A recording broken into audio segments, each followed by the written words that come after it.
Hey mga tropa, Scooter Kid na naman. Dahil maraming nagre-request para doon sa gray nila, no? Gusto nila makakita na marble effect na gray. Yung iba, nag-request ng glossy. Yung iba, nag-request naman ng matte.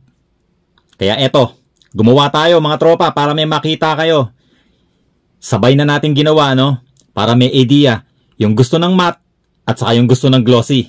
So eto, yung sample nung matte finish, marble effect, gray over gray. So ayan mga tropa, tignan nyo mabuti oh. Ang ganda ng pagka-matte niya, no? Flat finish yan. So walang kakintab-kintab. Pero hindi yan dumihin. Dahil may top coat yan. Papakita ko naman yung isa. Yung glossy natin mga tropa. So eto naman yung sample natin ng glossy. Naka-top coat clear yan na gloss mga tropa. So tignan nyo. Pwede ka nang manalamin. Kung gusto mong malaman kung paano natin ginawa ito, panoorin mo yung buong video tropa. Para meron kang idea at pwede mong magaya sa DIY projects mo. Alright, pero bago natin simulan yan, Shemperds, shout out sa Samurai Paint Philippines. Samurai Paint lang sa alam. Game! Meron ako dito Mole 1 and 2 ng NMAX version 1 mga tropa. So, dati nang may pintura to, no? Actually, ito yung ginamit ko dun sa competition dati. So, last year yan. Ngayon, papatungan na natin ng pintura. So, kung mapapansin nyo, no, wala nang kintab. Dahil ang ginawa natin dyan, nilinis natin mabuti, sinabon, tapos nag-wet sanding tayo, number 800. And then, nilinis ulit, at saka pinatuyong mabuti. So, ngayon, pwede na natin tumbugahan ng primer. Ang gagamitin nating primer dito, mga tropa, 2K04 Epoxy Surfacer. So, eto yan, mga tropa. Bago natin bugahan to, ipapakita ko muna sa inyo kung paano mag-activate ng mga 2K series ng Samurai Paint. Ang mga 2K series ng Samurai Paint, ito yung may mga hardener mga tropa. So para ma-activate to, ganito lang. Una, shake mo muna mga tropa. Tapos itong red button na to, hindi pa yun activated kaya hindi mo pa mapipindot. So ang gagawin natin, ipupush natin to. Once na nag-pop at gumagalaw na siya, so tignan nyo, napipindot na. That's the time na na-release na yung hardener niya sa loob. Wala ka nang gagawin dyan, kundi imekos-mekos na lang yan. Kahit itornado mo pa mga tropa.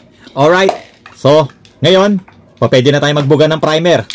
Let's go! At ngayon, nagbubuga na tayo ng 2K04 Epoxy Surfacer. At after ng ilang oras, ito na siya mga tropa, no? Ginawa natin dyan, nag-wet sanding tayo. Gamit nating liha, number 800. So kaya tayo nag-wet sanding para matanggal ng bahagya yung mga kaunting gaspang niya. At dahil gray over gray tayo, ito ang gagamitin natin mga tropa. Meron ako dito dalawang klase ng gray. Yung isa, light gray, ang code niya 16106 at yung isa, gray 4104. So ito yung dalawang gray na gagamitin natin mga tropa. So ngayon, bubugahan na natin to ng light gray. At ngayon, binubugahan na natin to ng 16106 light gray. Ito yung pinakapang ilalim na kulay natin mga tropa. Tapos magma-marble effect na tayo. Gamit ulit tayo kapirasong plastic at itong gray 4104 natin. So basic na to sa inyo mga tropa. Yakang-yakan nyo na to. Napakasimple na lang sa inyo mag-marble effect. Dahil napakarami na nating video or tutorial na ginawa na marble effect. Pero doon sa mga bago pa lang, ganito lang ang gagawin natin mga tropa. Mag-i-spray ka lang ng kung anong kulay na gusto mo. Pero dito sa specific na ginagawa natin, gray 4104 yung ginagamit natin. Ini-spray lang natin sa lamesa. Tapos idudot-dot yung plastic. At saka idadampi dun sa ginagawa nating fairings. Alright, pupunuin hanggang sa magpantay-pantay na siya. Alright mga tropa, so eto na itsura ng marble effect natin. Papakita ko muna sa inyo bago tayo maglagay ng top coat clear. So tignan nyo, ang ganda ng pagkaka-marble effect natin dahil pantay siya. So ibig sabihin para siyang hindi halatang tinapal Yung iba kasi ang nangyayari parang patsi-patsi. So dapat ganyan mga tropa para maganda. At dito na magkakatalo yung flat at saka yung glossy natin. Meron tayo ditong 1128A flat clear at saka yung 1128 na gloss. So ito yan mga tropa, no? Dito na magkakatalo sa top coat. Papakita natin yung glossy finish at saka yung matte finish. At pagta-top coat na tayo, no? At nilagyan ko ng label. Itong pipinturahan natin. So eto, meron akong flat.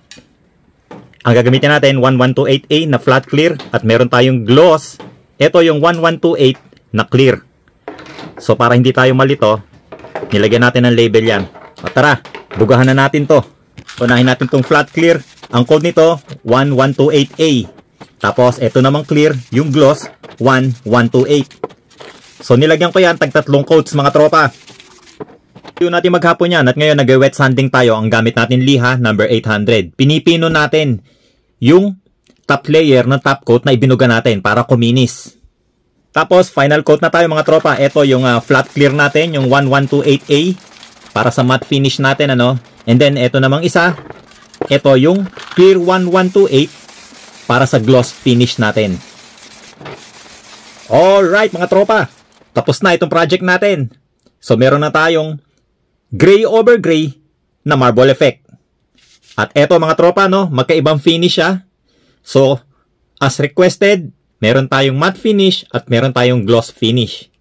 So, eto ipapakita ko sa inyo yung itsura nung matte finish natin. So, ang ginamit natin dito, flat clear 1128A.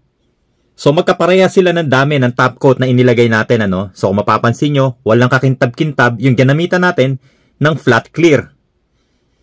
So, ayan mga tropa, no, may idea na kayo na kahit gaano pa ka-glossy yung pintura nyo sa ilalim, kapag ka nilagyan nyo yan ng flat clear, ang finish nyan, flat pa rin. Wala siyang kintab.